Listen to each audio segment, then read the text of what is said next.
సిద్దిపేట జిల్లా ఉస్నాబాద్ సర్కార్ దవాఖానలో ఈరోజు పోస్ట్ మార్టం కోసం వచ్చినటువంటి ముగిలి బొందయ్య గారి డెడ్ బాడీ పోస్ట్ మార్టం చేయాలంటే వైద్య సిబ్బంది వైద్యులు కొందరు డబ్బులు ఇస్తేనే పోస్ట్ మార్టం చేస్తారన్నటువంటి పరిస్థితి వచ్చింది. 6,000 రూపాయలు అడిగి 4,000 రూపాయలు ఇచ్చినారు. ఆ డబ్బులతోటే ఇప్పుడు ఈరోజు పోస్ట్ మార్టం నిర్వహిస్తూ ఉన్నారు. అంటే ముగిలి బొందయ్య గారిది ఉస్నాబాద్ నియోజకవర్గం చిగురుమాడి మండలం రేకొండ గ్రామానికి చెందినటువంటి పేద గొర్రెల కాపరి. ఆ గొర్రెలు రోజు కాచుకుంటూ నిన్న పొలాల గట్ల పండి తిరుగుతున్న సమయంలో గొర్రెపిల్ల పోయి బయలుపడితే ఆ గొర్రెపిల్లను కాపాడబోయి తను మృత్యువాత పడ్డాడు. అక్కడికక్కడే చనిపోయినాడు.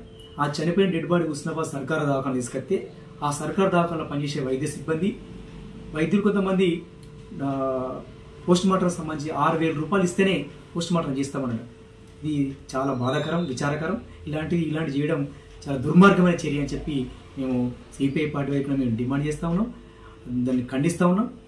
డాక్టర్ సూపరింటెండెంట్ రమేష్ రెడ్డి గారి నిర్లక్ష్యానికి ఇది నిదర్శనం. వారు పట్టించుకోకపోవడం, ఎప్పుడో ఒకసారి ఆసుపత్రికి రావడం, ఆసుపత్రిలో పనిచేస్తున్న డాక్టర్లందరూ సక్రమంగా విధులకు రాకపోవడం, ఇదంతా సూపరింటెండెంట్ గారి నిర్లక్ష్యం వల్లనే ఇదంతా ఆసుపత్రిలో ఇలాంటి లంచాలకు జరుగుతూ ఉన్నాయి. ఇంతేకాకుండా రోజు సర్టిఫికెట్ల కోసం విద్యార్థులు కానీ, ఆర్టీసీ డిపార్ట్మెంట్ కానీ, మిగతా ఉద్యోగస్తులు ఎవరైనా సిక్ లీవ్ కోసం డాక్టర్ సర్టిఫికేట్ కావాలంటే వేలాది రూపాయలు తీసుకొని డాక్టర్ సర్టిఫికేట్ కూడా ఇప్పిస్తున్నటువంటి పరిస్థితి మాకు తెలుస్తూ ఉన్నది.